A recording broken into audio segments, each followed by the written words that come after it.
Jump off that exhausting hamster wheel and into balanced living with Dr. Marissa. Promise you joy in the mystery. Dr. Marissa, also known as the Asian Oprah. Her mission, to be a beneficial presence on the planet. Her purpose, to be your personal advocate to live, laugh, love, learn. Her life motto, don't die wondering. Take back your life with Dr. Marissa Pay.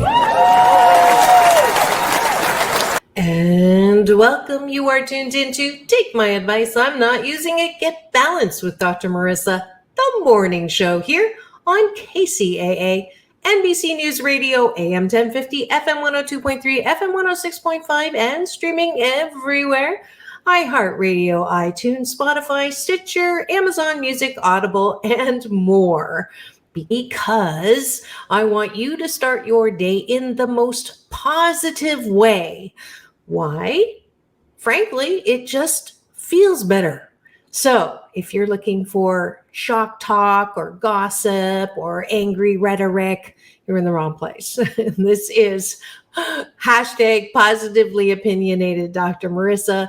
You also know me as the Asian Oprah because I was introduced to Oprah as the Asian Oprah by Michael Bernard Beckwith. And yes, this is a show about hope and happiness. And there's also Asian Oprah giveaways, and today's no exception. Today, I'm going to give away my Mommy, What Are Feelings book. It's actually a color book that kids can download, and they can talk and describe and draw and color their feelings, because a lot of us, the 7 out of 10 of us who had some childhood trauma, were usually not allowed to feel. And I'm one of those 7 out of 10, which is why I wanted to have this children's book. The illustrations were done by my darling daughters when they were 5 and 7. They're still darling, recovering teenagers in their early 20s. I can't believe it. But this book has been a real hit, especially among parents of autistic children, because it absolutely allows kids to safely express how they are feeling. So the first 8 to go to drmarissa.life and put down Mommy, What Are Feelings or Asian Oprah giveaway will get a download promo code so you can get that $24.99 book for free. And it's a great gift also for the holidays. So if you're looking for holiday gift ideas, parents, the ideal age for this book is probably anywhere from 4 to 10. I understand that kids as early as 2 love the pictures. So if you have grandkids that age, it might be a great thing for you to pick up. All right. And today is November the 5th. And what is so special about November 5th? Well, today is Love Your Lawyer Day. Let's see, can I get away with telling a lawyer joke?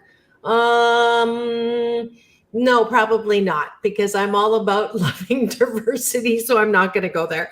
But if you know any lawyers in your life and you want to wish them a happy National Lawyer Day, please do. It is also Fountain Pen Day. If you're a millennial and you don't know what a fountain pen is, it's a pen that has removable or refillable ink in it, and it was used to write, which you probably also don't know how to write, just type. All of those things are available by Google so that you can get a better idea. Man, it's truly when you realize the differences that have come because of the computer and smartphones. And I call this the punctuation generation, because we've never had more hashtags and @ ever. But celebrating National Fountain Day. Also, it is National Red Hair Day. Celebrating your red hair, knowing that, I didn't know this, less than 2% of the population is crowned with red hair. And of course, there's a couple of famous red-haired women, Lucille Ball, Queen Elizabeth I, and then some guys, Ron Howard. And I didn't realize, I guess I didn't pay attention, Vincent van Gogh is also redheaded. All right. And a lot of them also are left-handed, which I didn't know. I just love learning new things.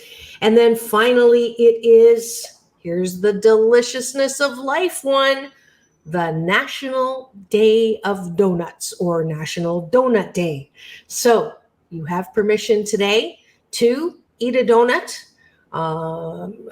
If you're on a diet, you can use the excuse of National Donut Day to have a donut. I'm sure Krispy Kreme's is probably giving away free donuts today, but I do know that my kids' favorite donut place, I'll give a shout out to the local donut. It's called Need Donuts, like I need donuts, except it's KNEAD, which is very clever, and a very wonderful local family here.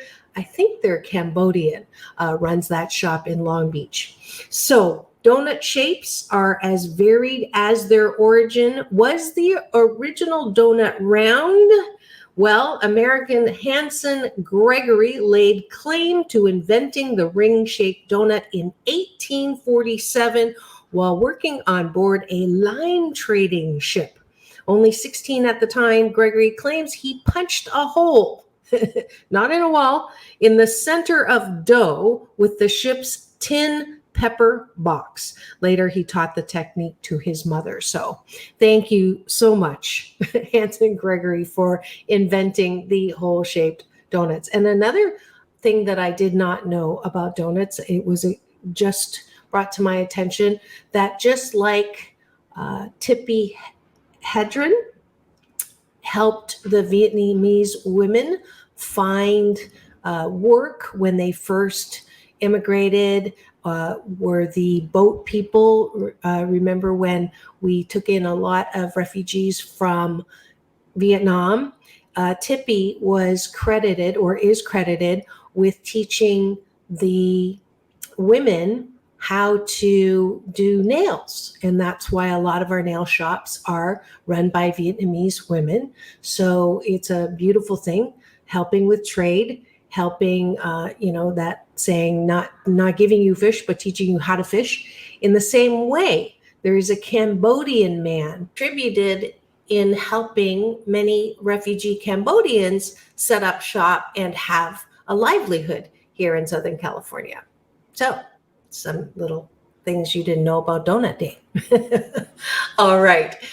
And when we come back, I have the 2017 winner of the COVR Award show to share with you for the rest of today's episode. It is my interview with three of the most beloved, powerful, loving men that I know. And one is my big brother, of course, Michael Bernard Beckwith, who's the founder of Agape International Spiritual Center, who was just on the Ellen Show, which was kind of cool, is one of Oprah's friends and 100 listers. And as I mentioned earlier, he did introduce me to Oprah as the Asian Oprah. And then the other gentleman is New York Times bestselling author of the series Conversations with God. And that's Neale Donald Walsch. And he's also fabulously highlighted on the back cover of my book. And I feel so grateful and honored and still amazed that he did give me a back cover endorsement, which is unusual because he will not endorse books he does not read first. And people like Neale are very busy. And the fact that he actually sat and read my book and then said, wonderfully written, easy and fun to read. It's packed with great insights. If you feel unhappy more than you'd like, this is exactly the right book. I am so glad you found it. And that's Neale Donald Walsch. He's also in the show that I'm going to spotlight.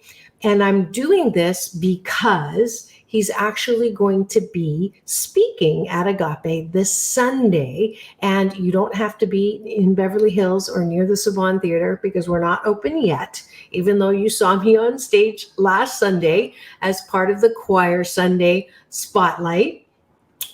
He is coming on site, and you'll be able to stream him live both on my Facebook watch as well as agapelive.com. So I wanted to give a little commercial. He is amazing. If you've never heard him speak, it's going to be such a treat on Sunday, but the preview you'll get today. And of course, the third member of my power panel is Bishop Carlton Pearson, whose incredible past, at present, and future. He has a way with words that nobody I know does. So when we come back, we'll be listening and watching my incredible interview that won the award. And that ding was just my big brother, Michael, saying, great, because I told him I was going to be doing this. You're going to enjoy it so much. So don't go away. We'll be right back on Take My Advice, I'm Not Using It, Get Balanced with Dr. Marissa, the morning show here on KCAA, the station that leaves no listener behind.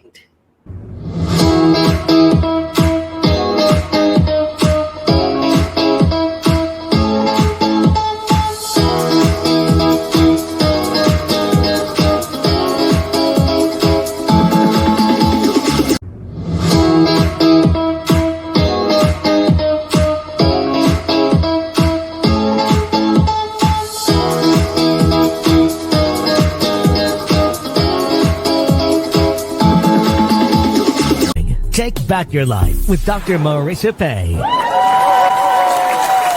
And we're back. You're tuned into Take My Advice, I'm Not Using It, Get Balanced with Dr. Marissa, the morning show here on NBC News and CNBC News Radio, KCAA, AM 1050, FM 102.3, FM 106.5, and streaming everywhere. iHeartRadio, Spotify, Stitcher, Audible, and my YouTube channel, which is almost at 250,000 views. It's a free subscribe. And you'll get an alert every 8 a.m. on weekdays to tell you that a new show is dropping. So stop and watch and listen, or you can just stream and listen. And when you free subscribe, you'll also get to watch my new short film called The New PPP, Post-Pandemic Possibilities, as well as hear interviews from Tony Tennille. You remember her, Captain and Tennille. Love will keep us together, or not. Or my red carpet interviews with gold medal gymnasts Shannon Miller, Laurie Hernandez, and then amazing musicians like Melissa Etheridge. So that's a commercial to subscribe to my free YouTube channel. And as promised before the break, the rest of this show will be focused on an amazing group of men who are my teachers, Bishop Carlton, Michael Bernard Beckwith, and Neale Donald Walsch. Enjoy. I couldn't think of three more powerful teachers that have blessed my life. Some of them know it more than others, but I can't wait to introduce you to these three amazing men on my panel. Neale Donald Walsch is a modern-day spiritual messenger whose groundbreaking book, Conversations with God, was on the bestseller list for over 2.5 years, and his continued series has been translated into 37 languages to touch millions of lives with love, inspiration, and hope. Bishop Carlton Pearson, who's been on 2020 Nightline, CBS, and more, is an evangelist who expanded out of the Church of Exclusion to preach the gospel of inclusion. His latest book, published by Simon Schuster, is called God is Not a Christian, Not a Jew, Muslim, Hindu, ... God dwells with us, in us, around us, as us. And I was happy to have him on as a guest last year. And then last but not least, Michael Bernard Beckwith, affectionately known as the Rev, and my big brother, has been on Dr. Oz, the Oprah Winfrey Show, Larry King Live, and more, and is the founder of the Agape International Spiritual Center, a trans-denominational movement and community of 9,000 local members and 1 million friends worldwide, where I get my positive roots watered. one of the co-founders for the Seasons of Nonviolence. You may remember him congratulating me on my 100th show, and he actually said, I'm not just the Asian Oprah, that Oprah was going to start calling herself the Black Dr. Marissa, which which was very funny, and I do remember. Please, a super, super duper warm welcome to my powerful panel to celebrate my 200th show on the air.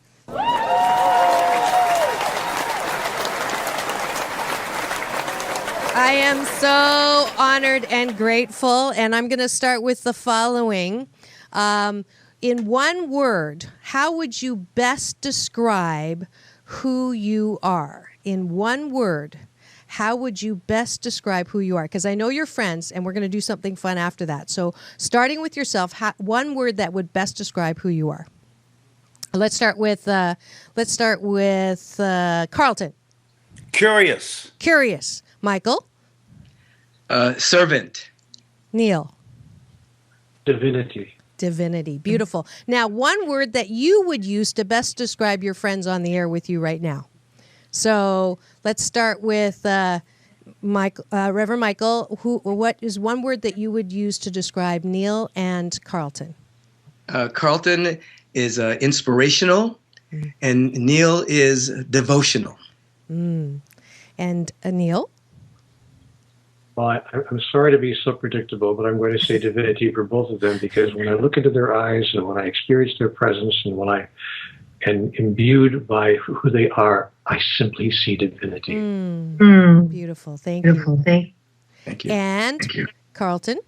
Well, I'll use the words I've used for them individually. I'm going to use for both of them twice. Once, the bottom line is love from both of them. Incredibly men of love, unconditional love that has so embraced the world and enlightened. They're so illuminated and illuminating until I have to wear shades to be around them. They're just that bright. That is beautiful. And I would say all three of you are beautiful, beautiful souls. And I thank you so much for the contribution that each one of you has made to my life. And I would say that you, I would say Reverend Michael is fabulous, that Carlton is amazing, and that Neale is divine. How is that? Okay, and I get one word, but you can do it later. All right. Actually, no, one word for me, just because it's my show.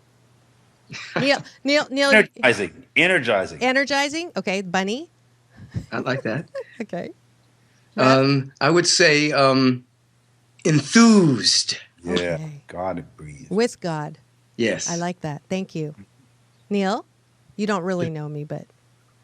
Divinity. I know you. Oh, thank you. Thank Neale's you. got the one word going on. He does. Yeah. He does. I love it. All The right. divine. I love it. And if you've just tuned in and wondering who I'm talking to, well, this is a fabulous panel of wonderful teachers. And I'm actually going to drop the G-bomb right now, because we're going to talk about God on this show today. So if you're not, some people will say, oh my God, Dr. Marissa is going religious. No. I am not religious at all. In fact, I'm allergic to religion. I love that saying, though, that religion is for people who want to avoid going to hell, and spirituality is for those of us who've already been there. So this will be a spiritual show, because we're going to talk about and put the moose on the table about some of those things that people don't like to talk about. Religion, politics. We're doing religion today, but spirituality in particular. And I'm going to start off with who and what is God to you? And ask each one of you to answer that question. Who or what is God to you? And let's start with Neale. I'm sorry. Would you ask me the question again? Sure. Who is God to you, or what is God to you?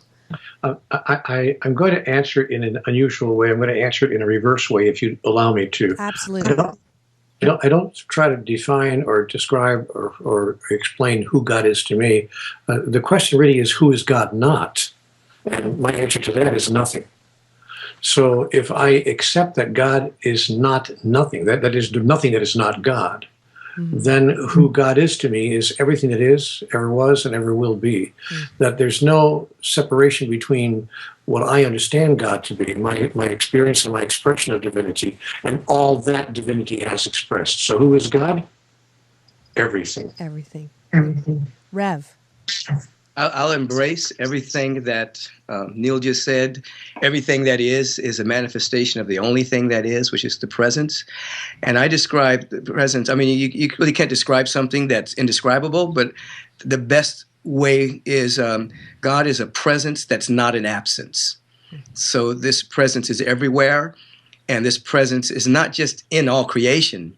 All creation is in the presence, because the presence is infinite, omni, everywhere, and carries the vibration of all of the sacred qualities that we would speak about, the non-dual quality of love and harmony and peace and intelligence and beauty and all of those wonderful qualities, and conscious, alive, awake.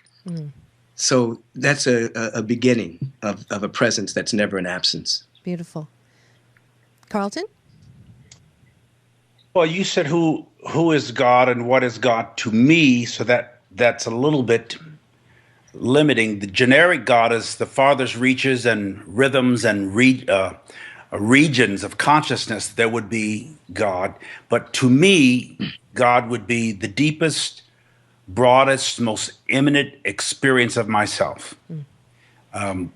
My divinity, my divine expression and essence would be what God is to me. And again, what the gentlemen have already said, my friends, as well as that farthest, deepest reach or rhythm. The limitless. Of consciousness. Yeah. Well, the thing that strikes me and why I wanted all three of you that I love so much is your personal relationships with God. The way that you live, breathe, and express as God is how you have helped so many people, that personal relationship.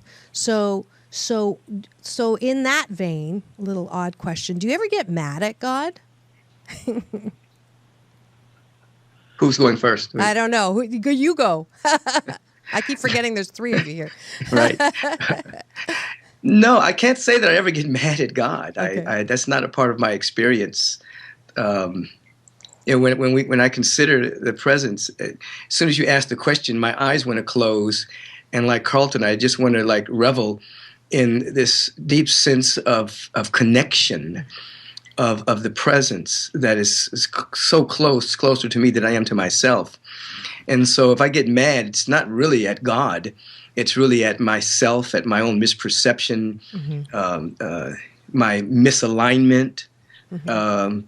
But I at this stage of my development, over 40 years of meditating and praying and studying, I can't say that I get mad at God, but I might be mad at myself for misalignment from time to time. And there's more of that interview with the three incredible teachers, the power panel, as I'm calling them, when we come back on Take My Advice, I'm Not Using It, Get Balanced with Dr. Marissa, the morning show here on KCAA, the station that leaves no listener behind.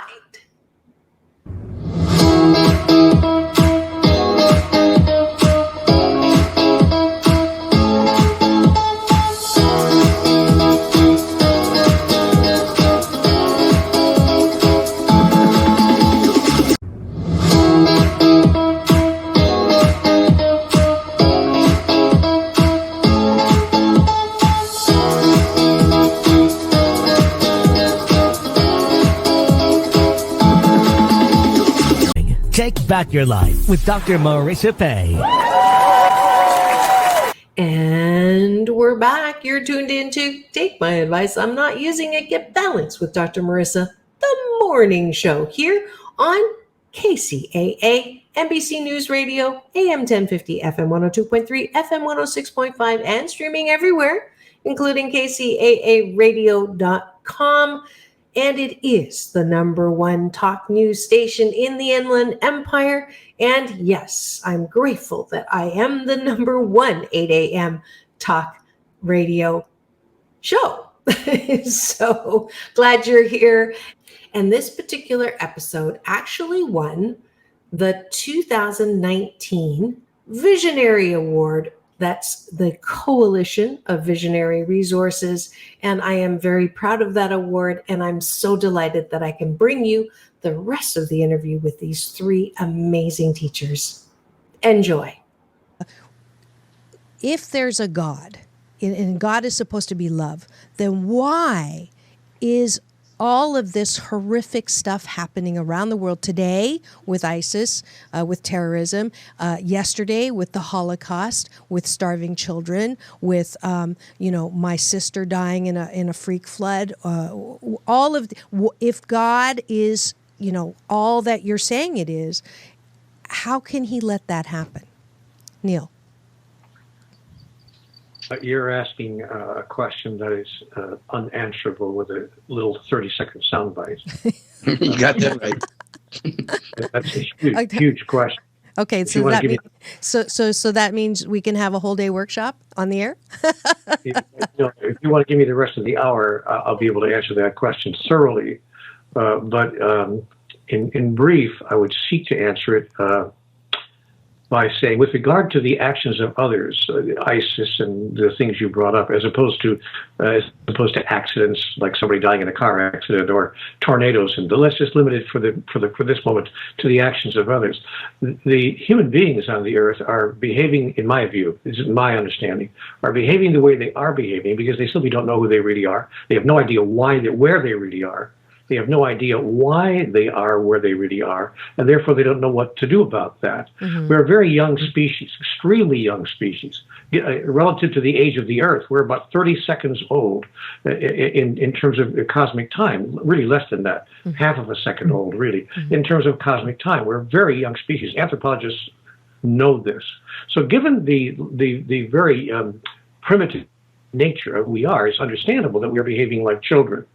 So the question is not why are we behaving the way we are, why is what's happening in terms of human-caused events, but what could be done to shift and change our perception of ourselves and our understanding of who we are and why we're here. Mm-hmm. With regard to the larger events, the hurricanes, the tornadoes, the so-called natural occurrences, again, a surprising number, a high percentage of those so-called natural occurrences have been created by human beings, blowing up bombs under the earth and creating, and then we wonder why there are earthquakes, and we wonder why there's global warming, and we wonder why nature is behaving, if you please, the way it is, why it's rebelling in a sense. The way it is. But of course, 98% of nature's responses to life on this planet are caused by human beings as well, as I observe it, as I understand it. Mm-hmm. With regard to the third part of you asked a very complex question. With regard to the third part of your question, the accidents that happen, the piano that falls on us, from the proverbial piano falling from the apartment building up there, or not to make light of it, the sad tragedies of people dying in accidents and so forth. I want to say there's more going on here than meets the eye. Mm-hmm. I want to say that no one dies or is injured or experiences anything in life at a time or in a way that is not of their choosing. Mm. And I've been informed of that very directly. When I try to wrap my head around that, how that can be true and how that functions, I have to just retreat to my friend Bill Shakespeare, who simply put it in one beautiful sentence: there are more things in heaven and earth, Horatio, than are dreamt of in your philosophy. Mm. Mm. Great. Carlton? I think we are all human gods that are abstract in interpolations of the divine perfection. And there's a passage in the sacred text, the Jewish sacred text, the Old Testament, where it says, "Now they have become like us, knowing good and evil." The knowledge, or da'ath in Hebrew, the experimentation or the experience of the true or tree, the truth of good and evil, has become such a part of our dual expressions. And there is a good and an evil expression of divinity that may not be interpreted as evil in the divine, but by humans who are divine, trying to bridge humanity to divinity. There's a place between the dots mm-hmm. that is obscure and abstract and contorted. If everything that God made is good and everything that is made is God, then what would evil be but some kind of abstraction of good, some distortion of good. So all of the so-called evil on the planet, I agree with Neale, we have created it either in collective consciousness or individual consciousness, because we become what we create, and we create what we think most about. So that's the frequency that we tune into. We have the power as little gods to create evil. So don't blame God for what we have contributed to creating. Blame, if you're going to blame the God that we are, which is an imperfect one, an imprecise one. We're all trying to find our maturity as divine entities, but we are incarcerated or incarnated in these fleshly traps that we call bodies. So it is a challenge. The thing that I learned from Reverend Michael that was so important was that I could choose to believe a God that was not the God that I grew up with, which was a fundamental Baptist, which they say is a precursor to agnosticism or atheism, or a God that needs anger management classes. Yeah. And I think for many, what I'm just loving seeing at Agape. Sorry, go ahead, Neale. Try growing up Catholic. I'm sorry, I couldn't use it. We're gonna have a war on pre-atheism schools of thought, but no Pentecost in there, then you really got a challenge. Yeah, the choice to choose, and I call my God my UPS man, my universal power source, who delivers every morning when I pray and meditate on the beach, and it's wonderful because all day I'll see the trucks go by and like, oh hi. But Rev, you were vehemently agreeing with Neale at one point when he was talking about it. Absolutely. He's really speaking for all of us. I mean, we're as a spiritual beings having a human incarnation, we are unfolding and evolving, and there are individuals who are out of touch with who and what they are, why they exist, and they'll have a tendency to think and speak and act from a sense of destruction, seeing themselves separate from other people, separate from the environment. And there are beings who have a greater degree of awareness as to who and what they are, and their thoughts and speech or actions more create beauty and love and artistry and creativity. And all of those stages and states of consciousness are all on the planet at the same time. So you could have a being on the planet right now that is so in love with the presence and creating tremendous beauty and generosity and philanthropy. And you have beings on the planet that are so disconnected that they are living under the frequency of greed and avarice and separation and racism and bigotry and things of that particular nature. Their egoic structure has created such a small world for themselves that they act destructively. But none of that has anything to do with the presence of God, which is the same yesterday, today, and forever. That has something to do with our connection or disconnection with the presence.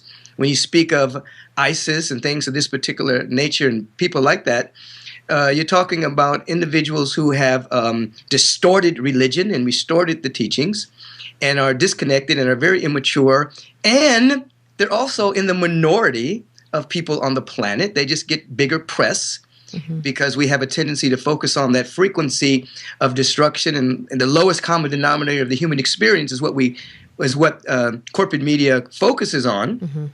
And right now, there's somebody having spontaneous remission. There are people doing tremendous acts of goodwill, tremendous acts of philanthropy.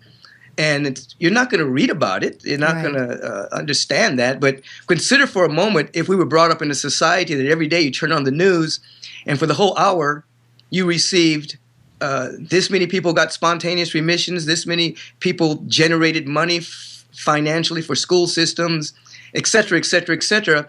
Our consciousness would be different. We'd begin to anticipate and expect something higher in our life rather than defend ourselves against the next negative thing that's about to happen. So I embrace exactly what Neale and Carlton are saying. Yeah, I love the way you called media the weapon of mass distraction. Right. Absolutely. Yeah, and that's why I wanted to do this show, because I really, really wanted to highlight the good and bring people on like you to sort of balance out all of that CNN. Neale. I'd like to offer kind of a revolutionary idea, revolutionary in the sense that not many people are saying it out loud. But what I was told in conversations with God, and it relates directly to your question about ISIS, and for that matter, anybody doing anything really, especially those things that we label as negative or not okay. I was told in conversations with God, consider the possibility that every act is an act of love. Every act is an act of love. Every action undertaken by any human being from the beginning of time until this very moment is an act of love. The thief steals because he loves something and imagines the only way he can get what he loves is by stealing it. The killer kills because he is coming from a principle of loving something so much that he thinks he has to kill another in order to defend what it is he loves. The problem is not that people are acting out of love. The problem is that they do not understand the essence of love and how to express it fully. Carlton touched on this a minute ago when he talked about the distortion of love. But every act is an act of love, and that's what makes all acts understandable. You see, Even terrorism? Even terrorism. Even terrorism.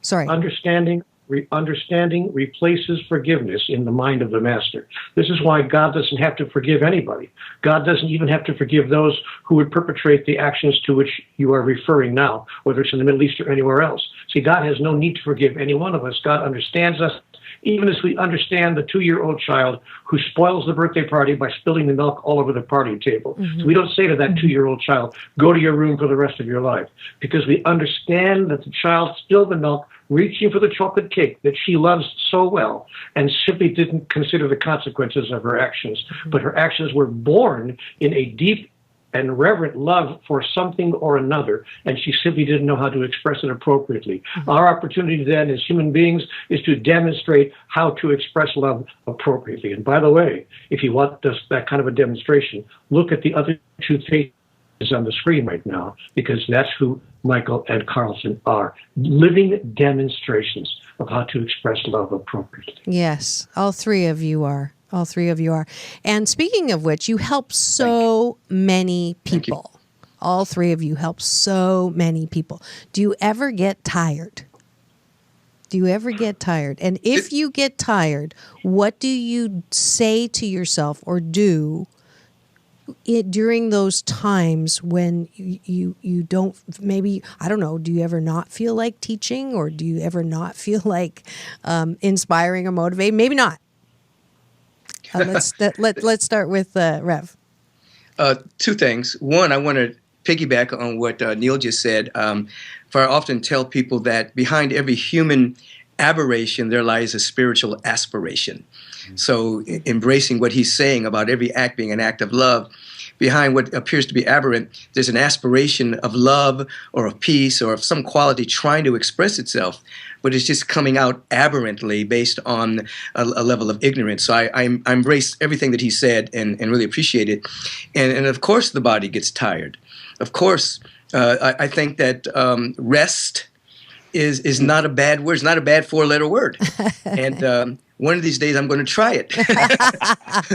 But no, there are moments where there's definitely a need more rest, mentally and physically.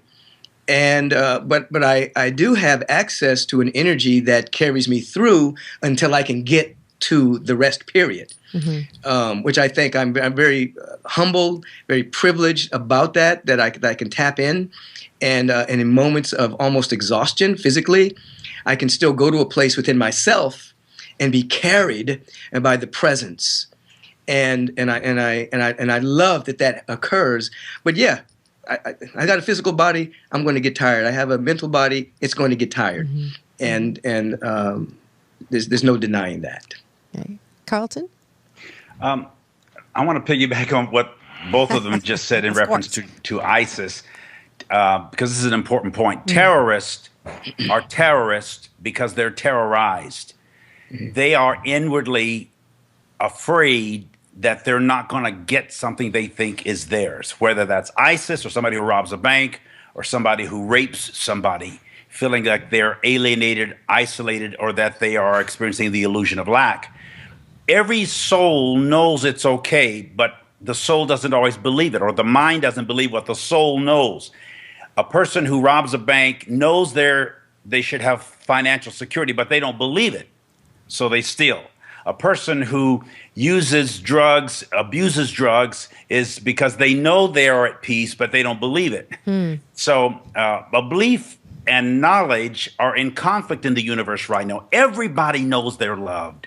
Everybody's soul and cell knows they're okay, but their minds have been taught and told something differently, and yet their soul has experienced something other than that. Yeah. And do I get tired of trying to get that over? Scripture says, be not weary in well-doing, for in due season you'll reap if you don't faint.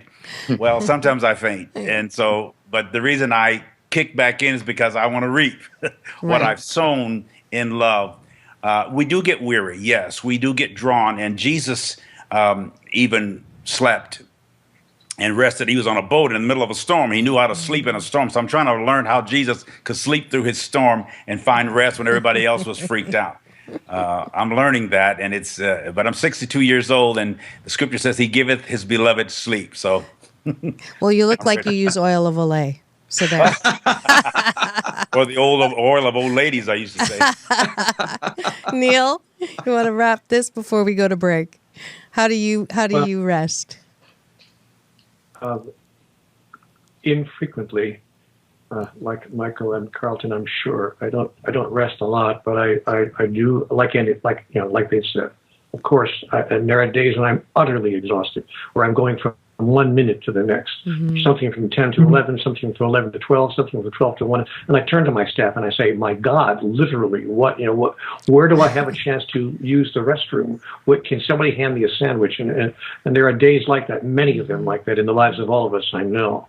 But when I find myself doing something that I call resting, when I find myself doing something that's off purpose for me in my life, you asked, what do we ask ourselves, or how do we deal with that? Here's how I deal with it. I have a fundamental question that I ask myself. And again, this is a question that, forgive me, I was given in conversations with God. God invited me to ask the following question in any moment of my life, and here it comes. This is what I call the magic question. Whenever I'm doing anything, thinking anything, or having anything move through me, I ask the following question.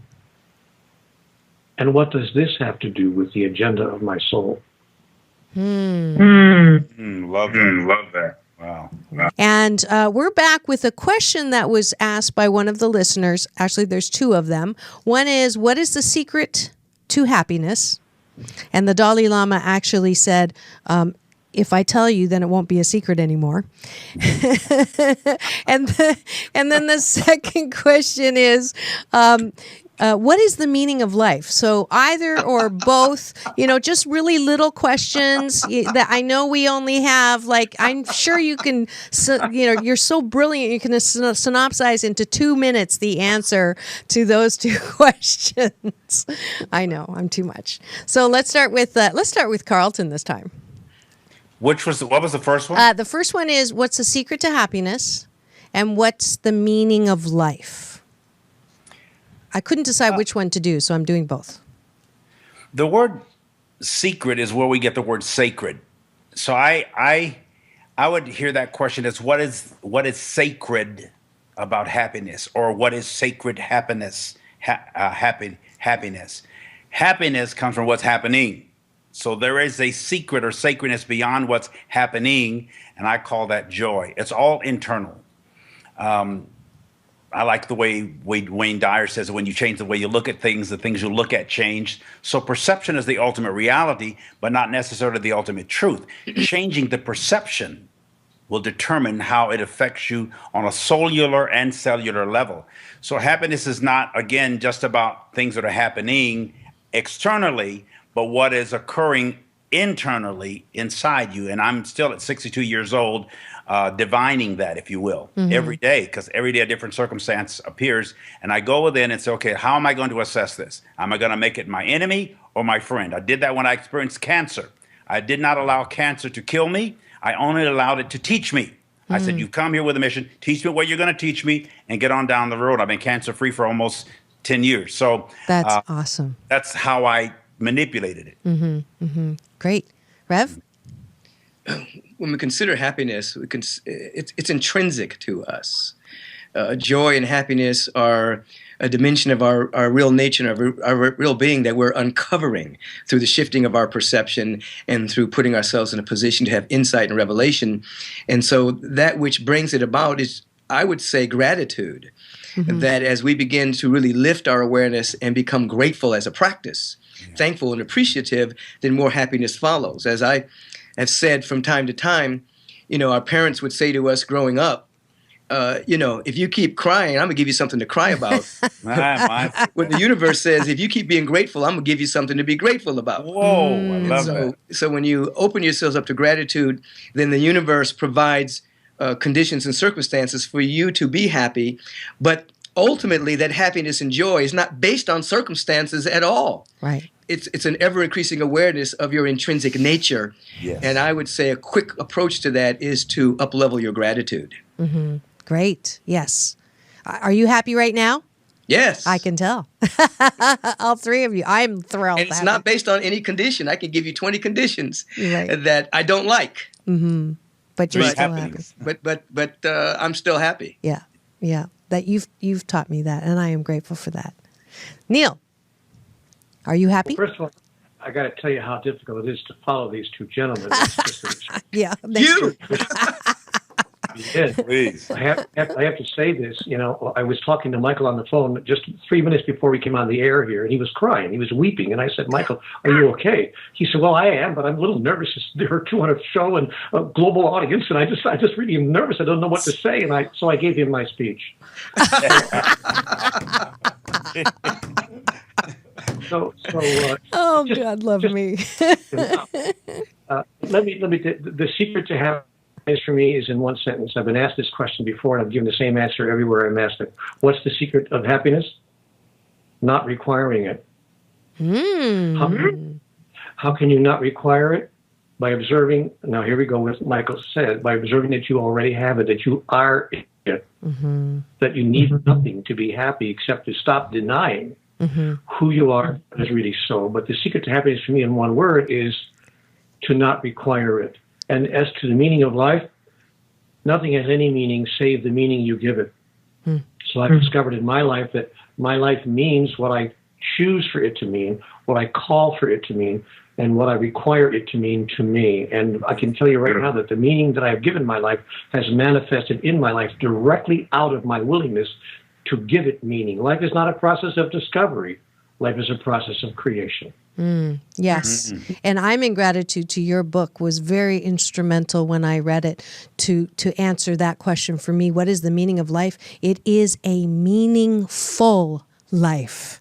And when I read the answers to the questions that you got, it really, things started to click, click, click, click, click. And then I had my personal experience at Agape, the very first time at Agape. I hadn't even seen Reverend Michael on stage, and I felt, I wasn't a meditator, but I literally felt a presence come up and put his arm, it looked like Batman, on Hollywood Boulevard with those big black wings and the big high platforms.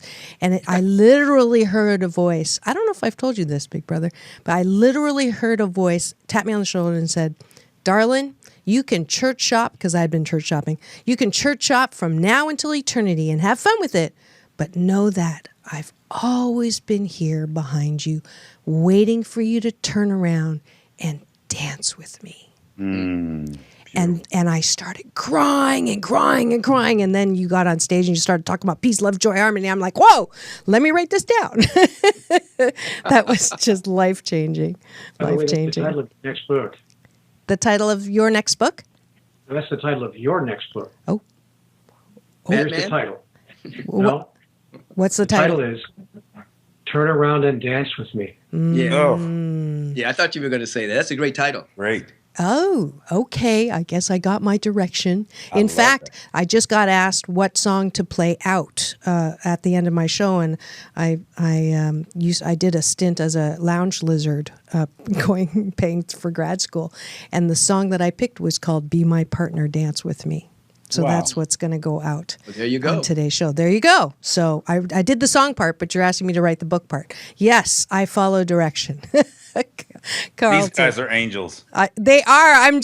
I'm like, okay. No two men has had greater impact on my life the last 12 years. When I shifted in consciousness, Neale's book turned me on. Stevie Wonder told me about Michael Beckwith. I got a hold of him, and he poured into my life. These men are angels and apostles sent from God to my soul right now. I just adore them. Honored to be in their presence. And I hope you enjoyed this incredible collection. I don't know if they've ever been on stage together except for my show studio, except for my virtual show studio. So I'm very proud and honored by that. If you would like to hear more from Neale Donald Walsch this Sunday, please go to agapelive.com for the stream, or as usual, I share that link on my Facebook and interact with you. So if you're interested in doing that, please go to my Facebook and friend me. And while you're at it, go to Dr. Marissa, my public page, and give me the finger. I mean, a thumbs up. Okay? All right. I hope you enjoyed this, my 570th show in my 9th year, 487 consecutive weeks, but who's counting?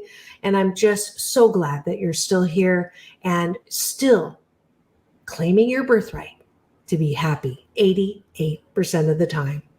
This is Dr. Marissa reporting live from her living room during the pandemic, reminding you that it's all about balance, peace in, peace out, world peace through inner peace.